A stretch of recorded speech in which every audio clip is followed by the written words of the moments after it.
Alrighty, welcome back everyone. We just talked about my best bets heading into this weekend. A tough week to put together, no two ways about that, just because of all the chaos that I tend to believe is going to happen. But let's get into a little bit of a headline catch up because there's a number of things that happened this week that we just haven't had a chance to get to. Obviously, a huge week in college football, so I wanted to make sure I covered all the games for you guys, but let's get into this. And let's start with Deuce Knight, a huge commitment for Auburn. He has flipped from Notre Dame to Auburn. He did that on Wednesday. One of those things that you kind of been waiting for this one for quite some time. I don't necessarily think he was committed for that time, but he very well might have been. There's some rumors that he has been kind of at least with Auburn for quite some time. He is officially now with them. He is now committed, and Auburn jumps LSU with number 3 in the recruiting class for the 2025 class.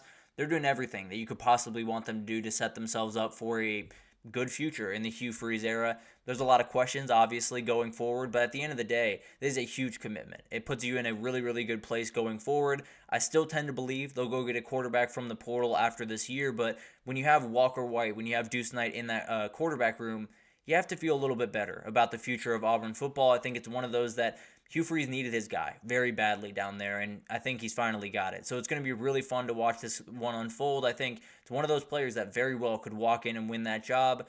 I would be a little bit skeptical of that happening, but you watch this kid play, it's not crazy that it would happen by any means. Very interested to see what this means for Hugh Freeze going forward. We'll see how quickly he gets on the field, but a huge commitment for him nonetheless. Then I want to talk about the Super League here for a second. I know we've talked about this during the offseason, but they officially have some plans. They've gone out and released their 12 conferences that they're going to put out there. It's 12 6-team conferences, 72 programs up top, and then you got 64 group of 5 programs. They're going to be broken into 8 different conferences of 8 apiece. They will be able to go up in promotion and relegation, and that will be a part of this. Frankly, I don't know if this is one you really have to worry about, at least as of right now. Obviously, if the money gets right, then a lot of things can happen in a hurry. But as of right now, I don't think it's necessarily something that we really have to concern ourselves with too much. I think it's going to be really interesting to see how it develops, obviously, and we'll see what happens with it. But as of right now, there doesn't seem like there's many people biting on this, at least in the camp that you very much need them to. But obviously, it could change in a hurry if a certain amount of money is waved in front of certain people's faces. But we'll get to that when we get there. Maybe we'll break it down in a little bit more detail next week, but as of right now, I just wouldn't necessarily stress myself out too much about this one. Then we got Then we got a little bit of an expansion update. This is something that I want to talk about here for a second. The Pac-12 sounds like it's taken a little bit of a step back. They have gotten to, I believe, 8 teams when they added Gonzaga. Oh, that's not a full-time team. So they still have to add some teams. They'll still have to figure that out, and we'll get to a couple of candidates here in a second. But it sounds like they're taking a little bit of a step back to figure out all of the media rights deals, and they badly need to do that because it kind of felt like Pac-12 was just ramping up, getting all of these teams feeling great about where they were, and then they were going to look up and say, we need money coming in. And finally, they have done that. So we'll see what happens with this one. I think they're in a relatively good spot. I think adding Gonzaga obviously gives you a basketball product that can rival really anyone in the country. You have Gonzaga, you have San Diego State over there, you have some really, really good teams that are going to be really fun to watch. So I think they have enough to sell. I do think they're not necessarily going to be anywhere near where they need to be in the Power 4 conversation. But at the end of the day, I think they've done enough to at least give themselves a lifeline. So really good work by Teresa Gould and all the people over there. And we'll see who they add next. And it could be Sacramento State. I know how that sounds absolutely insane, and Sacramento State could very easily go to the Mountain West as well. They're trying to raise $50 million in NIL because they know that will get people's attention. They've already gotten 35 in the books. They're doing really, really incredible things over there in Sacramento, and then you add in the media market, you add in all of the other stuff that goes into that team.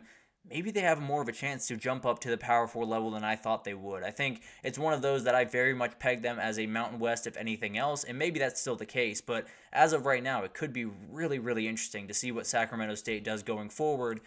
And then we got some news out of the Mountain West, and mainly around a team that doesn't seem to be coming to the Mountain West, at least as of right now. It sounds like Texas State will stay put in the Sun Belt for now. It doesn't sound like that's going to be very long term, if I'm being totally honest with you. But at the end of the day, it sounds like the Sun Belt is more than happy, or Texas State is more than happy in the Sun Belt, and I don't expect them to move at least soon. I think obviously a lot of things can change, but the Sun Belt's a very, very consistent, confident product, and I wouldn't necessarily be super worried if I was a team in that area right now. So huge decision by them, and obviously kind of perturbs some of this realignment that we absolutely hate. So that's always good news. But I got to talk about these jerseys, guys. I know this is a little bit less important than the rest of the stuff we're talking about, but when you talk about elite jerseys, Western Kentucky's got them all. And this one's going to happen next week against UTEP, so be on the lookout for that. But these are absolutely elite in every way, and man, these helmets are cool. It's absolutely awesome when they get Big Red involved in this one. It is going to be a red out. It's going to be incredible to watch this one unfold. I'm going to tune into this game just for the helmets. I think WKU should be able to win very comfortably against UTEP. I don't care. I'm going to be tuned in, very, very excited to see these on full display. And when I saw them come across my Twitter page, I very much had to put it in the show. So then we'll get to Chez Mellusi, and this is a very interesting story. It sounds like he is going to leave the Wisconsin team to heal from some injuries that he's suffered throughout this year. Very, very interesting. It's one of those things that he's already used his redshirt season. If he wanted to come back to college football, which very likely will be the case, he's going to have to produce medical documentation that shows it prevented him from playing this year. So we'll see what happens with that. Obviously, a lot of things to happen with this saga. Kind of a weird thing, though. I don't know how many times people have seen this outside of me. I haven't seen it very often. A player that gets injured and then walks away from his team. Now, not necessarily going after Chez Mellusi in any way, because I do understand being around your team can make that recovery a little bit harder mentally because you very badly want to be out there on the field. So don't fault the kid by any means. That being said, it is kind of interesting. Going forward through the offseason, let's say, if Chez Mellusi were to leave Wisconsin, would there be more to this story? Would we start to revisit it and be like, maybe this was a little bit deeper than we thought at the time being? Or he comes back to Wisconsin and obviously, does incredible things. They feel great about him going forward. But it's just one of those things that I don't really get a beat on. I don't really have an idea of why he would leave, of why, Wisconsin obviously should let him leave. But at the end of the day, it's very, very interesting to see this unfold, and could be one of those stories that we revisit in the offseason after Chez Mellusi signed with someone totally different and see what's going on in Wisconsin. But as of right now, not necessarily super worried about this from Wisconsin's perspective. Obviously, he was not going to be on the field anyway. That being said, Tawi Walker just became a hugely important player for this team. If he can get that run game going without Chez Mellusi, then you're at the very least can keep this season alive for Wisconsin. Just kind of a weird season up there in Madison. But then we'll move on to Graham Harrell. He has been let go by Purdue. He was the offensive coordinator for the last 2 years. They started 1-4 this year, averaged 23.9 points per game in 2023. So was okay, but at the end of the day, only scored 20 points in the Big Ten 3 times. So very badly needed to make a change here. I think when you look at the last couple of weeks, not necessarily hard to figure out. Hudson Card had logged his 3rd straight game with fewer than 200 passing yards. The Boilermakers only rushed for 50 yards while averaging 1.6 yards per carry. Just can't happen. I fully understand. I think Graham Harrell's a relatively good offensive coordinator. I think he'll have an ability to get back up into these ranks and possibly go down to the group of 5 level and then make his way back up.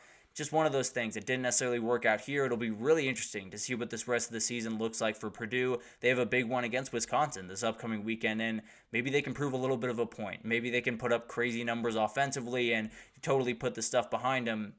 I very much doubt that that'll be the case. I think the personnel-wise is just not nearly where it needs to be, honestly, for Purdue to succeed. And frankly, I have a hard time thinking Graham Harrell was ever really going to succeed there. But that's a totally side conversation for another day. Ryan Walters is going to have his hands full for the rest of the season. We'll see how he handles all of this and how they move forward. But definitely something that they did not intend to happen at this point in the year.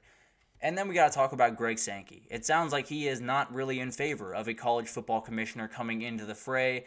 Imagine that. Craziest thing in the world, right? The guy that is the most powerful man in the sport doesn't want a more powerful man to come into the sport. It's a crazy idea, but it's one of those things that not necessarily surprised by any means. I don't think it should change anything by any means. It's obviously a huge vote that they very much need to have, but at the end of the day, you get all the other votes, you probably have enough ability to get Greg Sankey as well. So it's going to be a little bit of a battle to figure out who the leader of this sport can be, who they're going to be able to sign off on. Frankly, if it was Nick Saban standing up there, you'd be hard-pressed to find anyone that was going to vote against him, whether that was fear or actually thinking that it was going to be good. Regardless, I think a lot of people would vote for Nick Saban to take over this job. I don't think Nick Saban wants this job. So we're going to have to figure out who it's going to be. Obviously going to be a very lengthy and tough process to figure out because there are a lot of people that would want this job that wouldn't want it for the right reasons. So we're going to have to figure out who that team is going to be. But at the end of the day, I could care less what Greg Sankey has to say about this. I know he's a very powerful man in the sport and absolutely will have something to say about what this is going forward. But Of course he doesn't want a commissioner. Of course he doesn't want a centralized governing body, because as of right now, he's pretty much the centralized governing body. Him and the Big Ten are as comfortable as you possibly could be. He is the most powerful man in the sport, and he just doesn't want to give up his perch. So I understand it from his perspective, to be totally fair. I also don't necessarily care from his perspective. I very much want a commissioner in the sport. I very much want a centralized governing body, and I want both of those things to actually do the things for the players and the fans that have not been done in the past. So it'll be obviously interesting to see how that unfolds. I think when you talk about the sport in general right now, there are about a million things. We'll be interested to see how it unfolds, and we'll have a lot to do with what the future of the sport is, and that commissioner position might be number one. But if it is up to Greg Sankey, he is not going to have that happen. So we'll see what happens on that front. Definitely going to be a really fun weekend this upcoming weekend. Definitely strap in. It's one of those weeks that you could very easily get lulled into a false sense of security, and then you have incredible games all over the place. So be careful. Make sure you get all your TVs going this upcoming weekend. But that'll do it for this edition of the GSMC College Football Podcast, brought to you by GSMC Sports Network. Thank you so much for listening. Your support means a lot to us, so please remember to subscribe to the show, leave a positive review. It does make a huge difference for us. Also, follow us on Facebook, Twitter, TikTok, Instagram, all the social pages for all the content and updates you could possibly need. I will see you on Monday to break down this crazy week, but thank you so much for listening, and I will see you guys then.